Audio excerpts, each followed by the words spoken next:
বেশ কিছু কারণ এইরকম রয়েছে। আজকের বিষয়বস্তু এই কারণগুলি সম্পর্কে, যে কারণগুলি মানুষকে স্থায়ী জাহান্নামে বানিয়ে দেয়।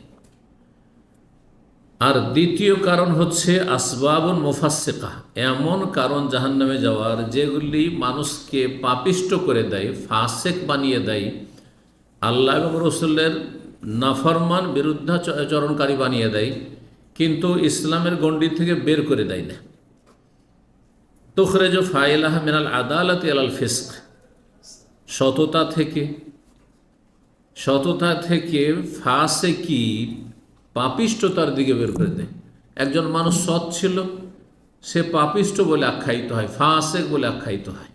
একজন মুসলিম সৎ ন্যায়পরায়ণ, কিন্তু যখন সে পাপগুলিতে লিপ্ত হয় তখন সে ফাসেক বলে আখ্যায়িত হয়। মুসলিমুন ফাসেক, এমন মুসলিম যে পাপিষ্ট, ফাসাকা এফসাক মানে বেরিয়ে যাওয়া, ফাসাকা এফসাক মানে বেরিয়ে যাওয়া, যে আল্লাহ এবং রসুলের আনুগত্য থেকে বেরিয়ে গেল, সে হচ্ছে ফাসেক।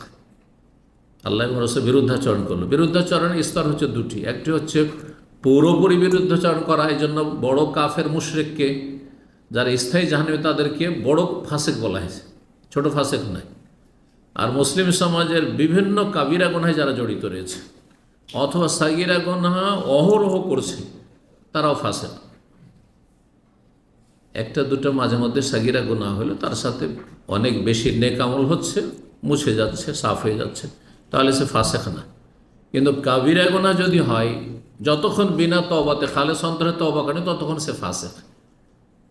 একটি কাবিরা গুনাহ কারো জীবনে আছে, সে ফাসেক, আংশিক ফাসেক। দুটি আরও বড় ফাসেক হলো, তিনটি যত বাড়বে কাবিরা গুনাহ তত বড় ফাসেক হবে। একজন ব্যক্তি ধরেন প্রতারণা করে, কবিরা গুনাহ। ধোঁকা দেওয়া, হ্যাঁ, মিথ্যা সাক্ষী দাও, কবিরা গুনাহ। আর রমজান মাসের রোজা রাখতে পারবে, তারপর রাখলো না, সেটাও কবিরা গুনাহ। দুটোকে একই রকম। তাহলে অপরাধগুলিও বিভিন্ন স্তরে রয়েছে। ফাসেকি, আল্লাহ এবং রসুল নাফরমানিও বিভিন্ন স্তরে রয়েছে। আর যার মধ্যে যত পরিমাণ নাফরমানি রয়েছে, সে তত বড় ফাসেক। তবে ইসলামের গণ্ডিতে যতক্ষণ আছে ততক্ষণ তাকে বলবো যে মুসলিম ফাসেক, পাপিষ্ট মুসলিম।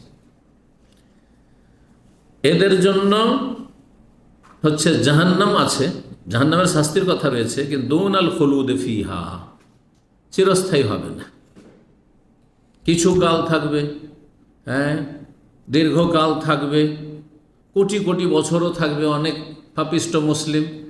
কিন্তু শেষ পরিণাম এক সময় যদি তৌহিদ তার থাকে, তৌহিদ থাকা, তৌহিদকে টিকিয়ে রাখার মতো ইমানের ক্ষমতা থাকে, অর্থাৎ 5 ওয়াক্ত ফরজ নামাজটা ঠিক ছিল, যারা নামাজ ত্যাগকারী কাফের বলছেন তাদের মতে।